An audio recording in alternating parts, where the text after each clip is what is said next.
却听不到拍子，想学跳舞却找不到腕拍在哪里。音乐拍子入门技巧，让你从数到听到感受，一步步教你如何听懂拍子。Hello， 大家好，我是元仔或是莹啊。我目前呢是一位国标拉丁舞的教师，同时呢也是各式舞蹈服装的设计师。今天拍这个影片的动机呢，主要是因为我自己在教学国标拉丁舞的过程中，常常会有学生会有找不到拍子的困扰，不知道腕拍在哪里，不知道怎么数拍子。只要老师不数拍子的时候，他就会很慌乱，不知道该怎么办。如果你在学习任何舞蹈的时候也有一样的困扰，或是你只是希望在欣赏音乐的同时，能够对音乐有更多的理解与享受，我都希望今天这系列的影片能够提供给你一些的帮助。我自己小时候有学习乐器乐理大概9年的时间，所以算是可以说有些音乐背景。不过我想在听到拍子这件事情上，那些比较深的乐理知识并不是必须的。这系列的影片目前预计大概会有3到4集左右，我希望能够从今天这集开始提出一个乐理上相对简单的概念，然后在之后的集数慢慢增加它的变化，让大家可以去面对更多不同的音乐。不过音乐演变至今啊，其实已经百无禁忌，没有什么限制了，所以一定会有那种超级难听到拍子的音乐。那可能是拍子很复杂的，一下3拍、4拍、5拍再切回3拍，那种你根本很难听到它的规律性。或者是另外一种，它只有一条旋律线浮在空中，非常空灵、梦幻、优美的音乐，然后底下没有任何的伴奏乐器。那如果是前者，因为没有什么规律性，其实也不在我们这系列影片里面想要探讨的范畴。那如果是后者的话，其实你就可以先享受它就好。虽然它其实是有机会可以听得到规律的拍子的，可是它需要累积比较多的乐感才比较有机会听到。我是预计这系列的影片提出的重点呢，大概能够处理大部分的歌曲或是舞曲，因为歌曲跟舞曲通常都比较会有规律性。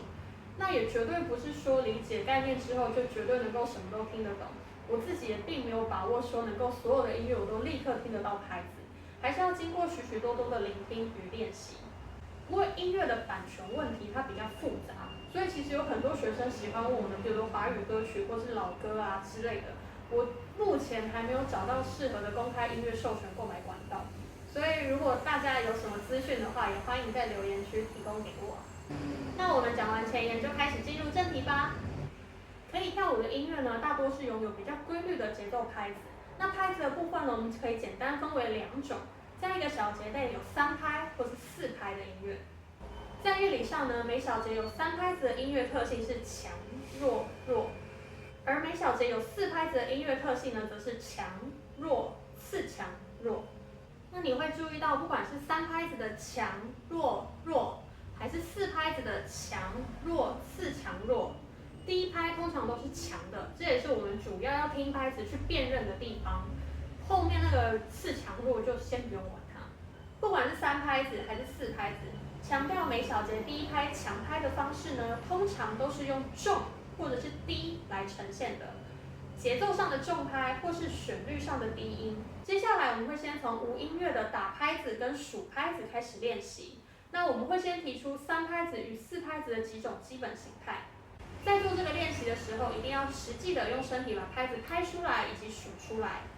拍的时候会有强弱轻重，它也会带动到你肢体的变化。数的时候也会有音高的高低。那实际扎实的去累积你的练习，就会提升自己身体的节奏感与对音乐所谓的乐感哦。首先呢，我们从3拍子开始。第一种呢是2阶楼梯，咚哒哒咚哒哒咚哒哒咚哒哒。然后第2种呢是上行楼梯，咚哒哒咚哒哒咚哒哒咚哒哒。那第3种呢是回圈，咚哒哒咚哒哒咚哒哒咚哒哒。接下来我们练习4拍子的几种基本节奏形态。第一种一样是2阶楼梯，咚哒哒哒咚哒哒哒咚哒哒哒咚哒哒哒。第2种呢是上行楼梯，咚哒哒哒咚哒哒哒咚哒哒哒咚哒哒哒。3种呢是回圈，蹦哒哒哒，蹦哒哒哒，蹦哒哒哒，蹦哒哒哒。然后第4种呢是锯齿，咚哒哒哒，咚哒哒哒，咚哒哒哒，咚哒哒哒。以上呢就是我们今天提出的3拍子的3种，以及4拍子的3+1种，总共7种的音乐基本节奏形态。那大家回去都可以多练习，不管是在等公车、等捷运、等洗澡水热、等菜焖熟，各种零散的时间，希望大家都可以多多练习哦。那下一集我们再进入音乐的练习。希望今天的内容能对大家有些帮助啦。那这是我的第1个影片，所以不管你有什么问题或是有什么建议，都欢迎在留言区提供给我，我会尽我自己的能力所及来为大家解答。